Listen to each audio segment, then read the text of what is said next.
ارسنال عيارتو كذا اباميون واو انا اباميون وان خيابا يا قاي اباميون way waalaya sanadkii gool inta loo socda ka war xilli arsenal markii ugu horeysay gool badan ay fardhisay اباميون laba gool buu dhaliyay anigu اباميون waa iga yaabinaya alla ninkaas wariyahan waa ayaa arsenal ninkaas uu ka fagto wala shaqo marid kooxaha qaar way ku hamiyeen wixii la taqaan aniga la اباميون malaysiyo idaan anu maalinta اباميون premier league baan jir waxaan january yimaad waxaan ninkan sanadkii gool inta premier league uu qaadaya xalay Jamie Vardy ayuu la sintay min 89 gool min 89 gool ay leeyeen premier league ninkan اباميون wariyaha ka xayisa ma baan arkin aniga bariyaan Premier League aanu cimadiisu halkaas baan dhigay Berig laacib waa wallah daduna haysan bayaan mooyaane Berig dadka Chelsea kugu heli lahaayeen ama Man City kugu heli lahaayeen ama qolyahan kale kugu heli lahaayeen ama Manchester kugu hesho walla waa la yaabi lahaa nimanka ma shaqaystaashu iskala jooga mooyaane Berig waa laacibo waa ka laba gool buu shalay ku turtay hatta Slatan Suarez ayaa gool banaan ka tugtay shaka qudhiisu waa bum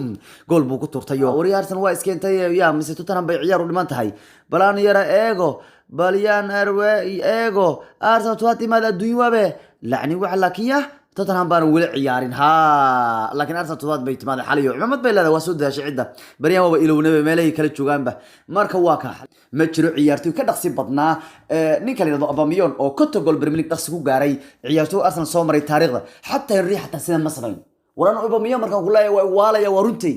war Thierry Henry legendkii Arsenal hatta sida ma sameyn in konton gool lagu gaaro si dhaqsiya oo kulmo yar lagu la gaaro Aubameyang waa wax kale waxa lagu leeyahay hatta Henry maanu gaarin oo Wright maanu gaarin oo Sanchez maanu gaarin oo Giroud maanu gaarin xitaa Bergkamp maanu gaarin waxay ku qaadatay Aubameyang inuu ma taqaana konton gool Premier League ka dhaliyo كلية تضباطني سجال عيار بس بيكو قادتي هنري سديت سدح كلهم بيكو قادتي إنه كنت جول كلا البريمير ليج بيرغام بقولت ما أفر كلهم بيكو قادتي إنه كنت كيس جول أقول البريمير ليج كلا شرود بقولت مسدح كلهم بيكو قادتي رايت سديت تدوا كلهم بيكو قادتي سانشيز نبغى يقول بيكو قادتي لكن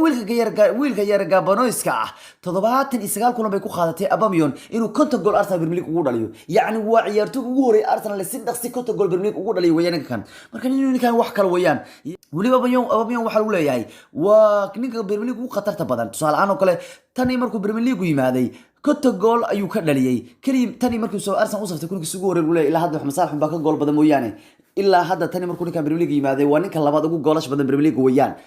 Aubameyang waan khatar badan waliba la socon Arsenal ay afar gool ku adkaato ciyaar gudihi waa markii labaad xilli ciyaareedkan ay dhacaysay ciidu markii labaad la miro micnay afar ku adkaanayso Aubameyang 29 gool Vardy 29 gool Ings 28 gool wala isku haya goolinta wararka doon Maxamed Salah waxay caawa sameeyaan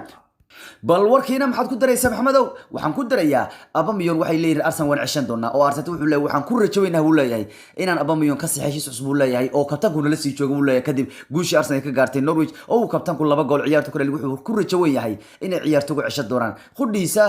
Berik Aubameyang ayaa isaguna waxa uu sheegay in uu يعني أرسنال لحاجون دونه أو وناك وكرر شيء إن شيء كأيجو أرسنال وده حيا وناك وصوغ بجوه بدونه يعني وشيء كسيسي دونه